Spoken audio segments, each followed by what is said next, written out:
Since 2017, the Italian Wine Podcast has exploded and expects to hit 6 million listens by the end of July 2023. We're celebrating this success by recognizing those who have shared the journey with us and giving them the opportunity to contribute to the ongoing success of the shows. By buying a paper copy of the Italian Wine Unplugged 2.0 or making a donation to help the ongoing running costs, members of the international Italian wine community will be given the chance to nominate future guests and even enter a prize draw to have lunch with Stevie Kim and Professor Attilio Scienza. To find out more, visit us at italianwinepodcast.com. Chin chin!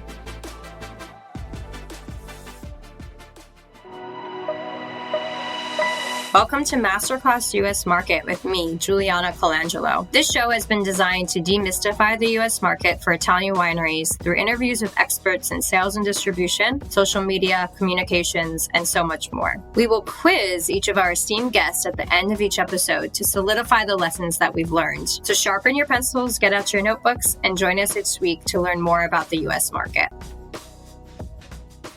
Hello, welcome to Masterclass US Wine Market. Today, I'm thrilled to welcome Jacqueline Strum to the Italian Wine Podcast.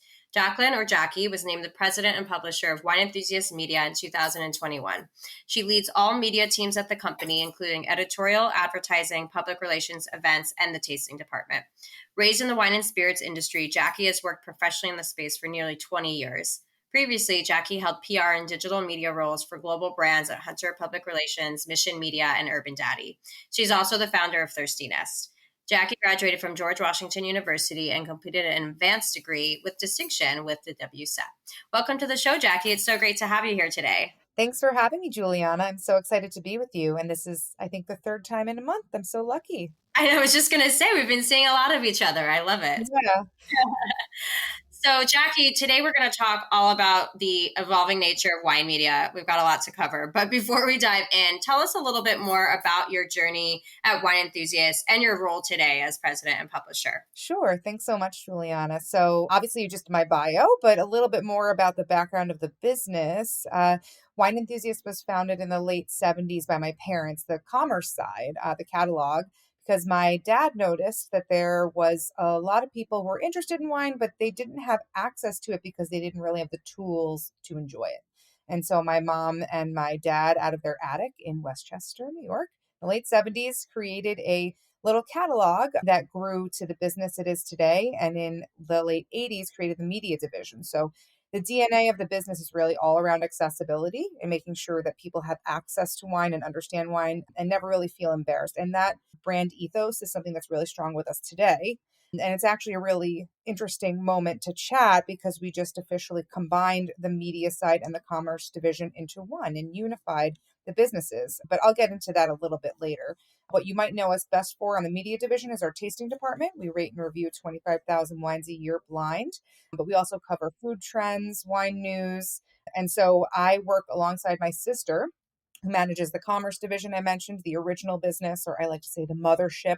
And I handle the publishing and editorial division, the media company. So that's all the editors, journalists, tasting, advertising, PR, events, etc. And so we work kind of in tandem together to take on the next generation of the business.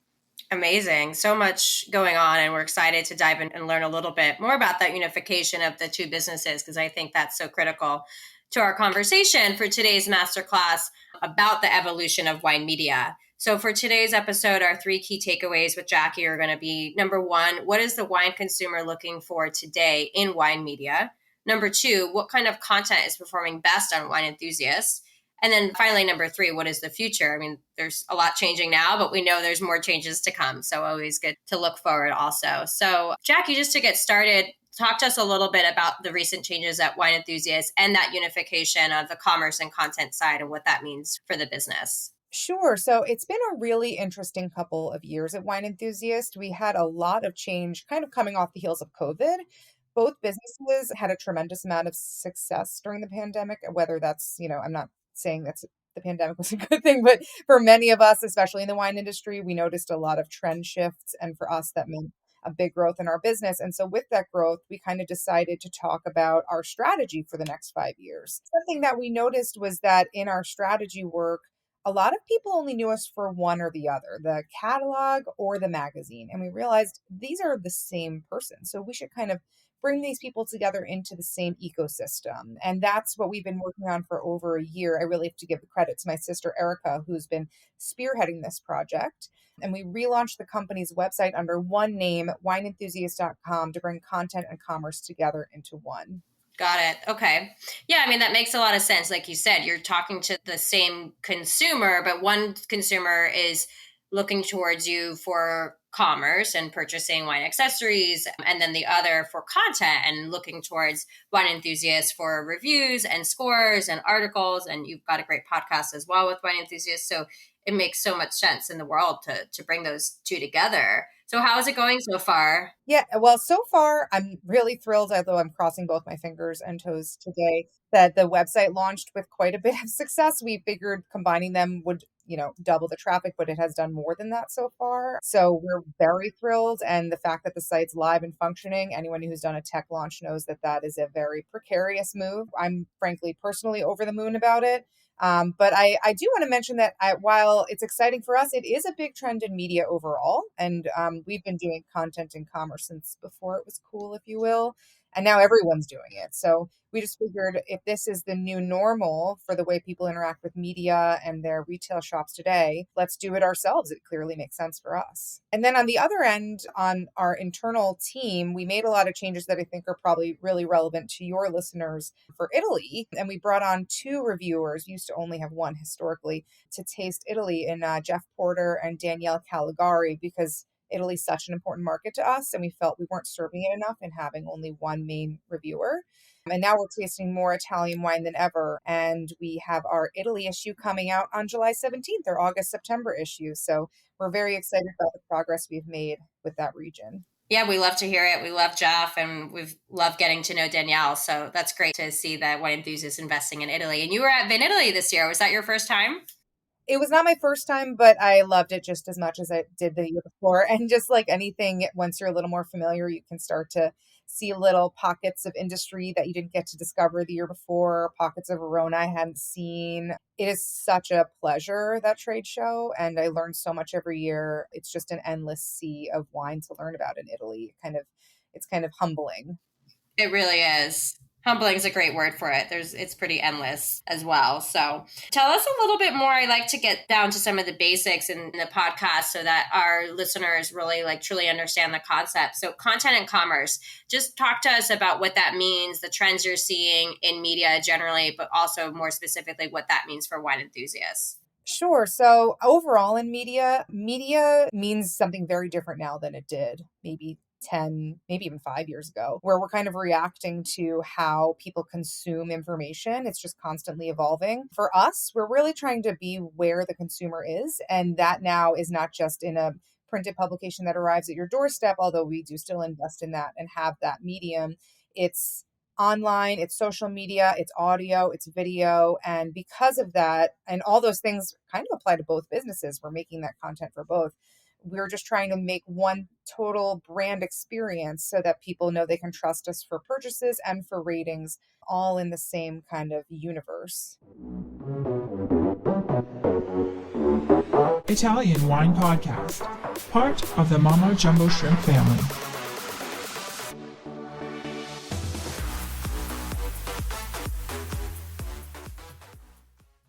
Mm-hmm.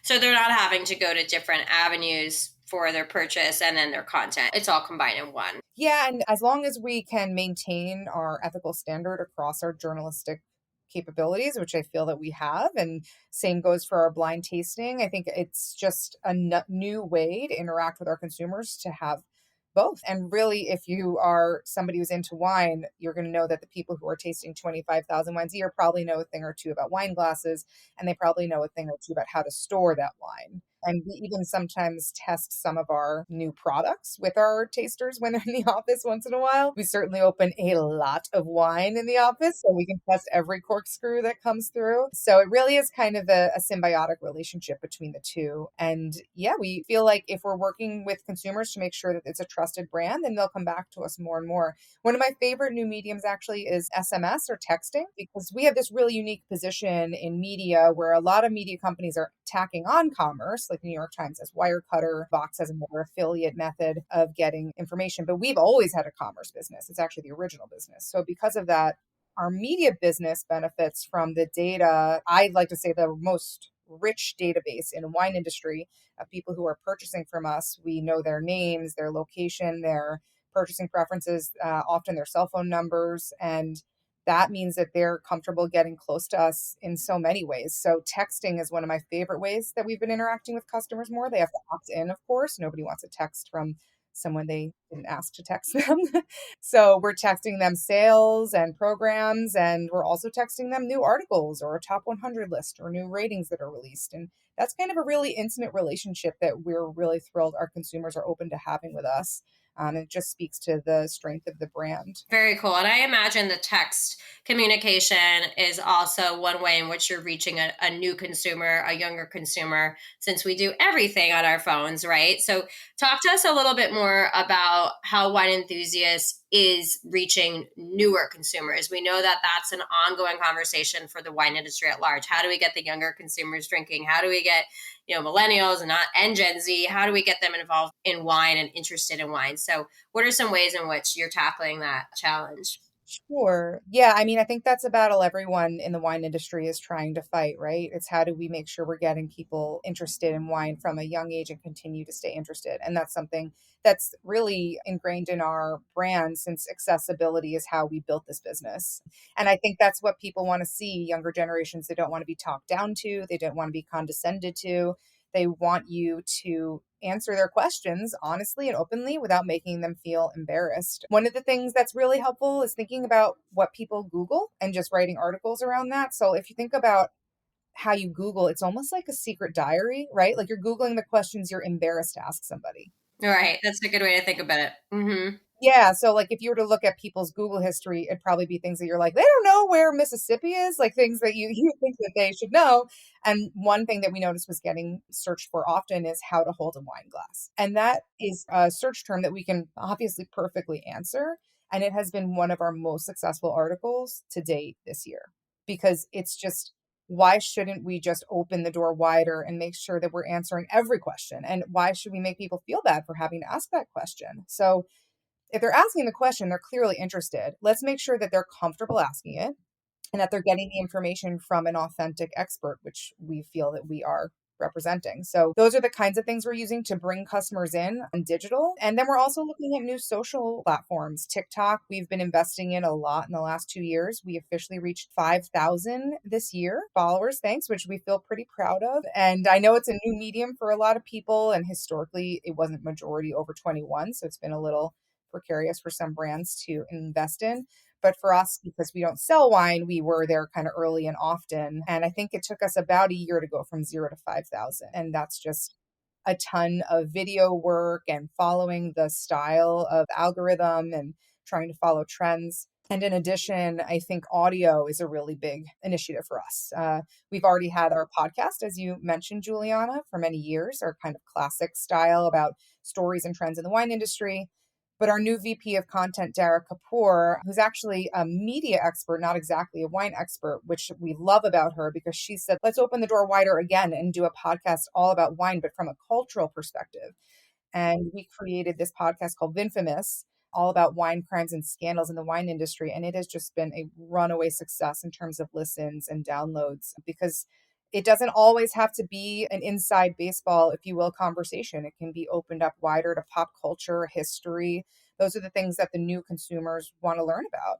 Makes them feel welcome. Yeah, no, that's a great point. And I love what you said earlier too about the how-to content and bringing in more content that teaches the consumer how to enjoy wine. I think that's such perfect content for TikTok as well, right? There's so many demonstrative videos. I mean, I know myself, I look at TikTok for recipes or how, I've gotten great cleaning tips on TikTok. So I love the how-to content as a way to bring people into the category. And like you said, not make them feel intimidated about how to enjoy wine, but make it easier for them to get into the world of wine. So I love that. And I think that's a good takeaway for our listeners too, is when thinking about how to communicate around your wines, like not just about the wine itself, but really thinking about how does it fit into the lifestyle of the end consumer. How do they enjoy it? What do they drink it with? But even down to the basics, like how do they open it and what kind of glass should they use? So I love that the content is moving in that direction. That's exciting. And I do have to mention, pat ourselves on the back that we actually won a Brand Experience Award recently, the 2023 Brand Experience Award, to celebrate our retail business redefining the rules of interaction, engagement, and loyalty because of this combination of content and commerce, that convergence. So it just speaks to how this new method of doing media can bring in the new consumer, and we're getting recognized for it, which is really a nice thing. Thank you. Congratulations. That's awesome. And, you spoke about text, you spoke about TikTok, we talked about how to style content. What's performing, would you say, the best right now with Wine Enthusiasts, whether it's the format, the topic? Is there anything we didn't touch on already? Well, it totally depends on the medium. So what we've done in the last few years is every single piece of touch point we have with the consumer, we've evolved it to really fit that niche. And so one of my favorite examples is actually print. John Capone, who's our managing editor of print, joined us a couple of years ago, and he's done an incredible job of reformatting that medium to be more of like a modern luxury coffee table book. It's less how it used to be, more similar to the content we had on the web. Now it's like you want to sit in an armchair and just relax and read a beautiful essay about a historical wine story you never heard about, or maybe some native yeasts that you didn't think about when you were last visiting Turkey or something like that. Like all the different ways in which you can look at wine from maybe a slightly more advanced perspective. We kind of think that that's more of our luxury, more ingrained wine knowledgeable reader, but it's somebody who really appreciates it and wants to sit down and enjoy a wine publication that I think is just more gorgeous than it's ever been. And our art director has actually been with us for almost 20 years. So we still have a lot of the same staff, but we've just continued to evolve and push our team. Marco Torelli is our art director, and I just can't believe how amazing publication looks today. It's really modernized to fit what I think print means today, which is something very different than it meant 10 years ago, let alone 20 years ago. So that's probably my favorite medium that we've evolved. And beyond that, digital, as we discussed, it doesn't just have to be for beginners. We can put everything on there because there's endless amount of web pages, but I do think that it's a great platform to test new beginner content and bring new people in through Google search and through social platforms. Another thing that I've loved that we've done a lot of on social media are infographics, which I think, again, are a great beginner tool. They just are a quick and dirty pairing guide, essentially. And we try to keep them kind of like pithy and light. But because of that, they get such a controversial reaction. It's kind of engagement because yeah, everyone has an opinion. I mean, that's what's great about social media. You get people who have been in the industry for 30 years and they've been winemakers at different places across the globe. And they're like, hey, I would pair it differently, And then you have people who are just sending Halloween wine pairings to their friends and think it's funny. And like both are valuable. And the fact that we can have both of those people existing in our universe, I think is very exciting, even if the commentary can get a little controversial at times. That's kind of how social media is built. Exactly. I know. I saw the Vanderpump Rules pairing, and I'm not a Vanderpump Rules person, but a lot of my friends are. And I was DMing that to a bunch of them. And those are fun. Like you said, they're quick and dirty, but they talk about wine from the pop culture lens, which we talked about earlier too, as being a really good way to get new consumers into the category. I want to see a Peloton instructors and wine. Are you pitching a story? It would be a great one, actually. It's a really good idea. I'm like Peloton obsessed, and actually ran into a couple of the instructors at a recent wine event, which was so cool. So there's some good tie-ins there. So, just something to tuck away for a future infographic. Oh, there's actually a very big, you might know this, wine Peloton, like riding for wine community. Yep. That Hello, winos. Yeah, we've tapped into a little bit or tried to, but that's a great idea. Yeah, the Vanderpump one, again, was very controversial, but it got so much traction. And Lisa Vanderpump herself actually posted it, which I was really thrilled about. So I think it's that kind of stuff where it's like, let's not lift our pinkies and be snobby about anything. Let's just talk about wine in a way that's open and comfortable. Like, we don't want to make anyone feel uncomfortable about what they want to drink or how they want to talk about it. We're just happy they're talking about it. Yeah, and if we look at trends in spirits, and we know that in the spirits space, we've seen a lot of growth, especially in tequila. And you look at brands like Casamigos and George Clooney. I mean, there is power in pop culture and celebrity, whether we want to admit it or not, but there is power there in driving consumer demand and traction. So let's not, fight against that. There's so many people in celebrities in wine that are making wine labels or just love wine, right? And let's use them as additional gatekeepers to help us reach new audiences. That's what I believe, at least. Yeah. So let's talk a little bit the future. Things are evolving quickly. As we know, COVID brought a lot of changes and maybe pushed our industry forward digitally in a lot of ways. Now we have generative AI and ChatGPT and all these new tools that are being incorporated. What do you see as the future of wine media? Well, similar to any other media company, a media company is not really what it used to be. It doesn't mean I'm going to write an article, print it out, and then mail it to you. It means I'm a brand, I'm a voice, I'm a cultural phenomenon. It means much more than it used to be. So I think it's taking media out of its former box and looking at it more as like an ecosystem, like we were talking about. And what are the ways that I can reach new audiences with this brand, with this trusted brand that still fits in our universe? So to me, events have been one of the biggest growth areas for us. And I know for lots of other media companies right now. And for wine, it makes perfect sense, of course, because you want to taste the product. So how do we throw wine events that are a little bit different than they were historically? We just did one called Sip of South America that we're actually planning to bring to Italy next year. Probably do in the US, but do as an Italian style next year with a focus there, where it had a trade tasting during the day, but the consumer event was just so much more fun than sometimes they can typically be.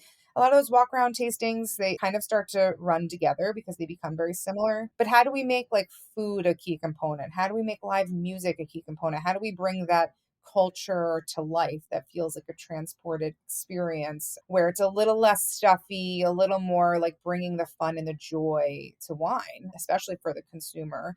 And so that's one of the things that I've seen just grow exponentially is events and experiences. I'm sure a little bit is a backlash to COVID, but I do think they're here to stay. Yeah, just going out and exploring more. I do think they're here to stay in some capacity. But for me, one of the things that I've learned a lot is how we can service our clients after being at Provine and in Italy. Is one of the biggest complaints is getting into the States still. So as a wine media brand in our niche, one of the things that we are excited to relaunch was our Importer Connection division. So we offer unimported wines the opportunity to get a score with a different tasting panel so that they can have more access to the US market. Because I always tell my friends who are not in the wine industry, it's kind of like you're an actor looking for an agent in Hollywood and you need that like breakthrough moment. And so if we can give them a rating that helps them break through the clutter and get imported into the United States, we want to be able to give them access to that. So Importer Connection has been a big focus for us that we relaunched this year to show that like, how do we become a service to the wine partners that we work with as a media brand that's beyond a typical media brand?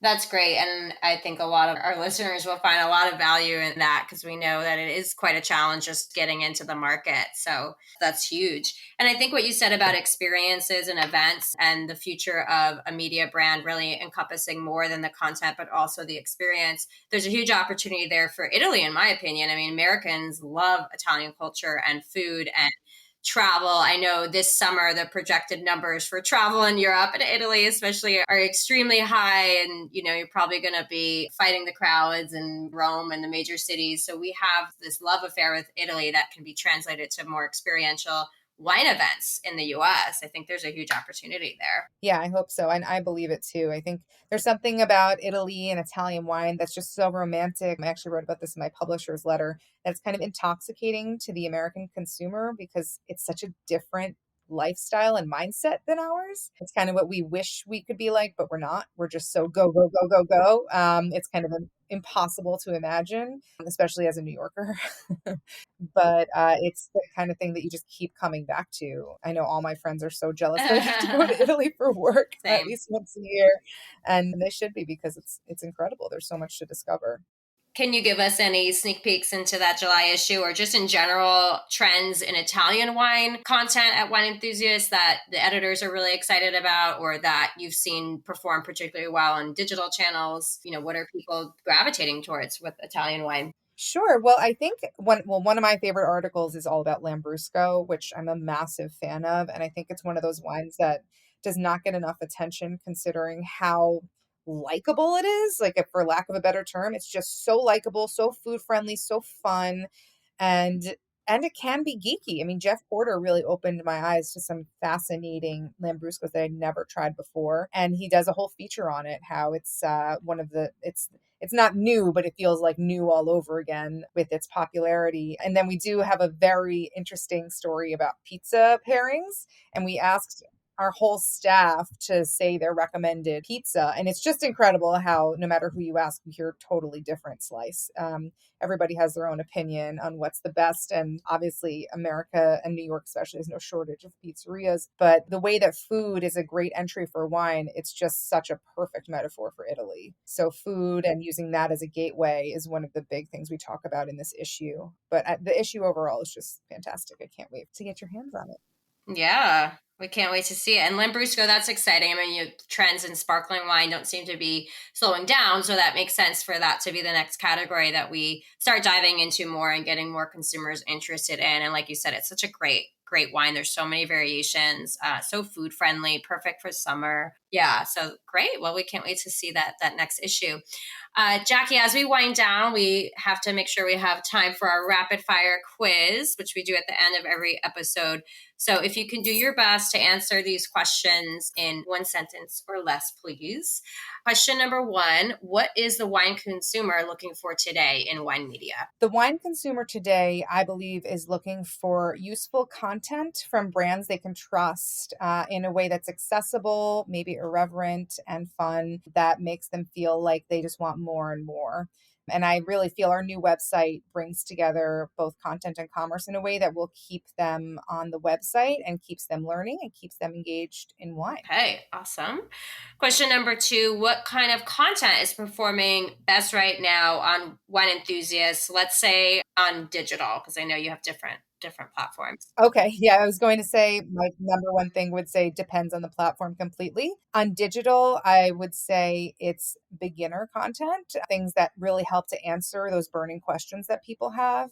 And on social, it's really anything that's highly visual or easy to share, something that's snackable and shareable. Reels are super important to us. Same for TikTok. Anything introductory. We just did a video with Slick Wines that was all about how to order wine in a restaurant. Again, sounds super simple. That as a video or as a infographic or as an article will always perform well because it helps answer that burning question. Right. Like you said, that Google Diary. I liked that comparison earlier. Okay. And then finally, what is the future of wine media?